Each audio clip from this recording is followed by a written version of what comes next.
Kinakiligan ng mga umaasang fans nila Chris Lawrence at Katrina Halili na magkakabalikan ang dating magkarelasyon. Sa nasabi kasing post nitong si Chris Lawrence sa kanyang social media ay ibinahagi niya ang napaka-intimate na photo nila captured ni Katrina Halili at ni Chris Lawrence. Ang nasabing caption ang kinakiligan na mas lalo ng kanilang mga taga-suporta. Say kasi ni Chris, grabe, ang ganda naman ng view. Siyempre, ang mga fans iniisip na ang nasabing caption ay tinutukoy ni Chris Lawrence kay Katrina Halili. Ilang mga fans pa ang nagbahagi ng AI photo ni Katrina at Chris Lawrence at sa caption, sinabi nila na Katrina Halili at Chris Lawrence. Ganito talaga na view ang hinihintay ng mga tagahanga nyo. Ang ganap sa kanila, magkasamang nagbakasyon sila Katrina Halili at Chris sa isang family getaway kasama ang anak nilang si Katie.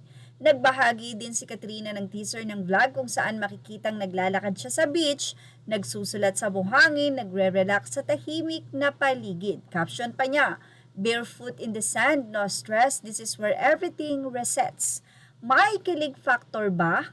Nag-post din si Chris ng sweet photo nilang dalawa sa beach kung saan nakatingin sila sa isa't isa. Caption niya, grabe, ang ganda naman ng view. Dahil dito, nag-react ang celebrities at fans at marami ang kinilig at napaisip kung may something na nga ba ulit sa kanilang dalawa.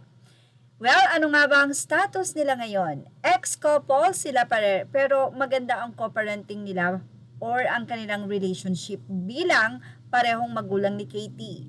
Patuloy silang nagbabond bilang pamilya kasama ang kanilang anak. Sa mga nakaraang pahayag, open si Chris sa posibilidad ng reunion sa inaharap kung parehong single pa sila, pero sa ngayon, friends at co-parents muna sila.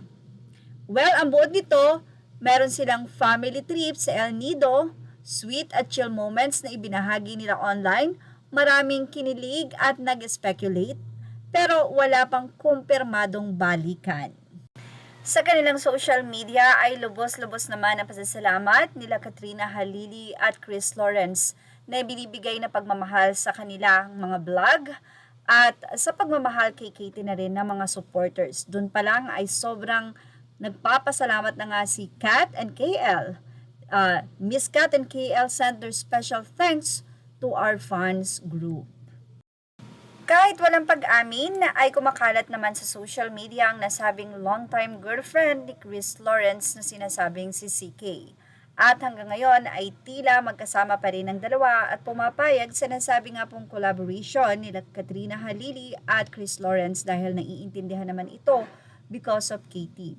Pero wala pa naman pong inaamin si Chris Lawrence kung sila pa nga nitong sinasabing si CK.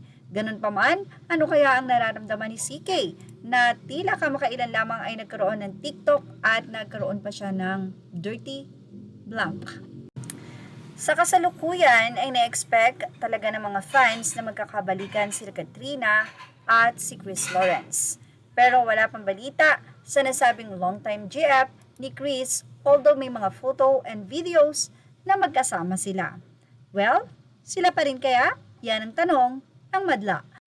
Kamakailan lamang din sa live video nila Chris at Katrina ay tinanong si Chris Lawrence kung single ba ito. Sinagot ito ni Katrina Halili at sinabing double siya. Hindi na sumagot si Chris pero ano nga kaya ang katotohanan? At yan ang ating Showbiz Now update. Images are all credit to the rightful owners. Thank you for watching Showbiz Now.